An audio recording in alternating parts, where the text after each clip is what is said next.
Welcome back, Strategic Angling fans. This is episode number 19 of Strategic Angling, brought to you by K&K True Value in Bettendorf, Iowa.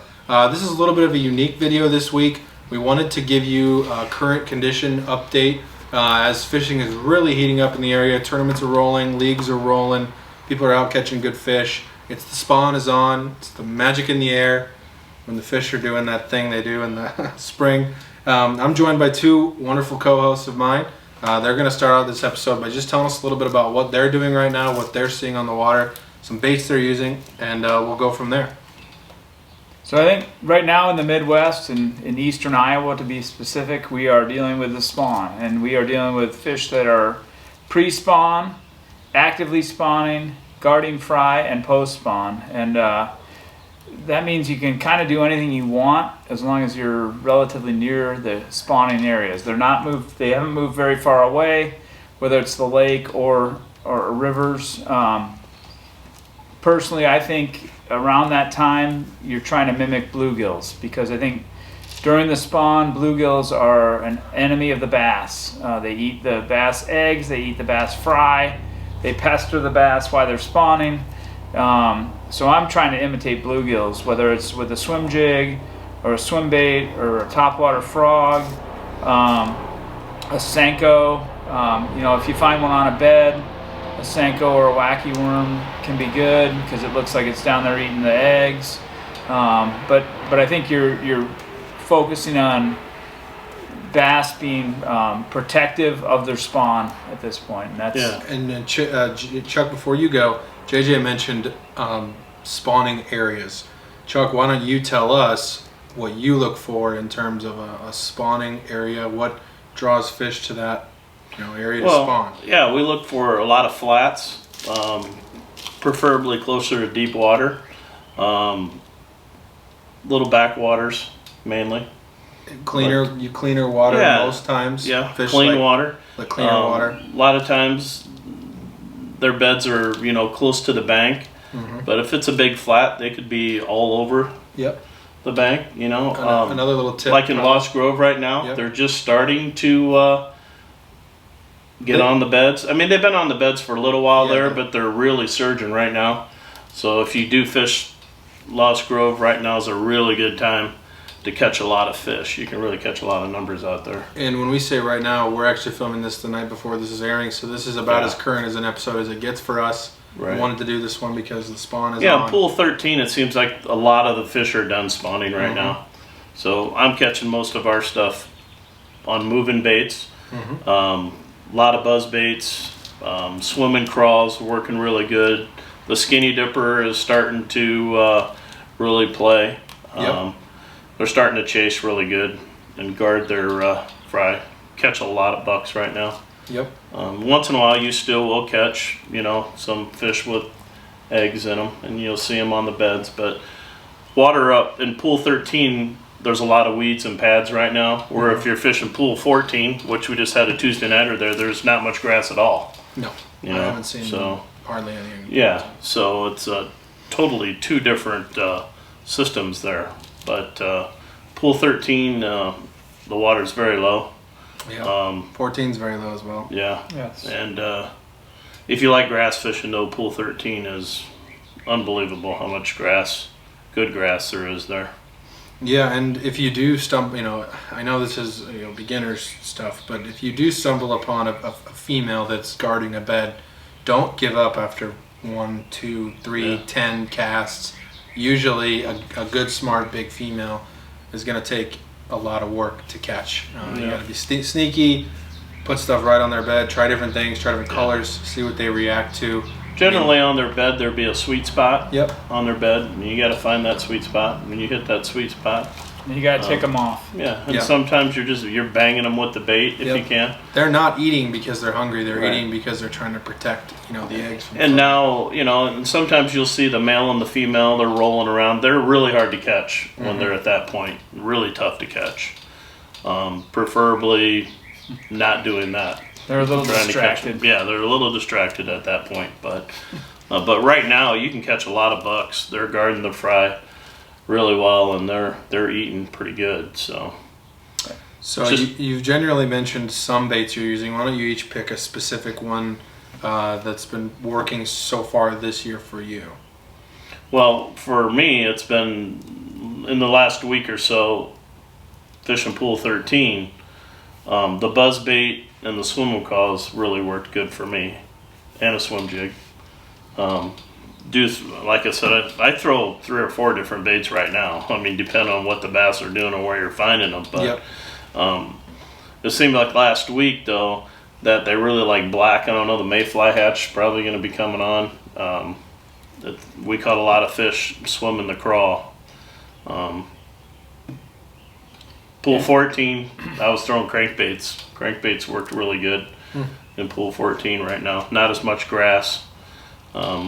Fishing the rocks. A different story. Yeah, it's a totally different body of water, but it's a lot of fun. I love throwing crankbaits, and it's a great pool to throw crankbaits and catch fish on. I think I caught a big one on a frog the other night at the Lost Grove, which I was on a Spro frog, and that was fun, and caught a lot of fish that night on a frog. And we're kind of getting to that phase where a frog imitates a bluegill that's kind of frolicking around that bed. And if you're good and you can keep that frog kind of moving and making a commotion, but not moving it far, if you're near a bass bed or even like the bluegill beds, the brim as they call them down in the south, but you throw a frog in there and you can it kind of just irritates them, I think. And I think that's where the buzzbait comes in too, is you catch them on a buzzbait because you're throwing it and it's just this commotion of something that's coming in here to eat my babies, and I'm going to eat it, and a lot of it is reaction strikes. A swim jig is always good because to me, a swim jig is probably one of the better bluegill imitators that there is. You put a pro swimmer on the back that's a bluegill color, like this is sunfish, but they make several colors that you can kind of tailor make to the color of your fish there, and throw it on a green pumpkin swim jig, and I think that's a real good imitator too. And you just kind of fish it slow around blindly around where there's bluegill beds or where there's bass beds, and this whole time there's a kind of a you can do a lot of different things. Yeah, there's a relationship between bass and bluegill right now, which is not favorable to bluegill at all, because they eat bass eggs, then they become occupied with their spawn, and the bass come in and eat them, and so I think it's I think bluegill imitators in general, which is maybe the darker colors, maybe instead of using shad, you use more of a green pumpkin or a black and blue, or So as we look to the next couple weeks, after this one with fish directly on bed, you want to look for areas that bluegill are going to be spawning, which is similar but not quite the same areas. Like at Lost Grove, I find a lot of bluegill beds not in the back of pockets, more so on the main channel stuff. And as bass are going to, at Lost Grove at least, start to pull out of the backs and spawning areas and start to feed back up on those bluegills. So like you're saying, bad time to be a bluegill, but good time to be imitating a bluegill. It's the frog fishing in the river is really going to get good. It's starting to get good now. Guys were catching them last week on a frog, but it's going to start to really be a lot of fun throwing. So last year was a little bit of a tougher year, I think we've talked about, for frogs. Tougher for normal guys, maybe not tough for your superstars. But what is the difference, you think, from last year to this year with how things are setting up for frogs? I didn't really think the frog was tough last year. It's just you got to commit to it, I think, because you're not. Well, fish a weren't lot of times necessarily you're not always going to get a lot of plentiful bites. frog, right. It's not like going out to Lost Grove and catching a bass on a frog every 5 feet. Right. You just got to find the right weed beds, the right clumps of lily pads, and if you do, you can find a lot of good fish. And those big fish like those frogs. Yeah, definitely. One thing I want to add that these two didn't really hit on is if you're in an area where you think there are fish or there are fish bedding, pick it apart, be really thorough with it, because every little subtle cast could be landing on a fish's bed.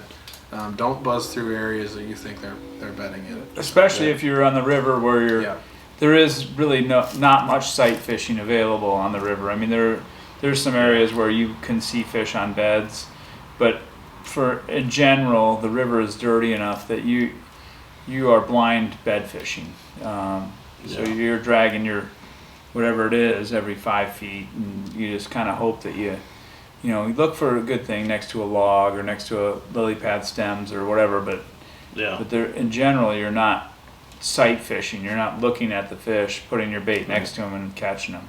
One thing for sure, the most important thing for this type of year, when you are, even if you are sight fishing or what, you got to have a really good pair of polarized glasses. Costa, that's what I use. They probably make some of the best glasses, but you need some type of good eyewear. And you don't just need the normal black lenses. You want the colored or the tinted. Yeah, for the clear water. I mean, I like the Costas, I like the green lens the best. But yeah, most companies offer one that they market as the water. For sight fishing version, or water. Yeah. And it really does make a big difference. Like I was out bed absolutely. fishing with a buddy a couple of years ago, and I couldn't see fish. And he's like, "Well, try these." And I put on his glasses, and I could see everything. So it really does make a big difference if you're around beds and you're, that it makes a big difference between a great day and an okay day. So Yeah. All right. Well, this has been a unique episode, but we wanted to do it. Fish is really on right now. Hopefully, we can do more of these going forward. I'm actually going to Mille Lacs this weekend, so I'm hoping to maybe film some on-water stuff up there. So there's no feathers to ruffle on giving away anything. I think 7 hours from home should be enough distance. Should be. Can't be for sure. Right. Should be enough distance to show some things on the water. So, anything you guys want to add before we sign off? Living Lands and Waters this Saturday. Yeah. It's a charity tournament. It's good for the community. I think that's at Big Slough. Sign up right at the ramp. Yep. Probably can find the info for that on Harvester Bass Club's website. Also, there's a tournament out at Lost Grove on Sunday. It's a big bass event. I think there's maybe still a couple spots open for that. You're looking for one big fish, and now's a great time to try and find it. So that's what's coming up. We'll catch you guys next Friday on another episode of Strategic Angling, and thanks for tuning in. Thanks, guys. Thanks.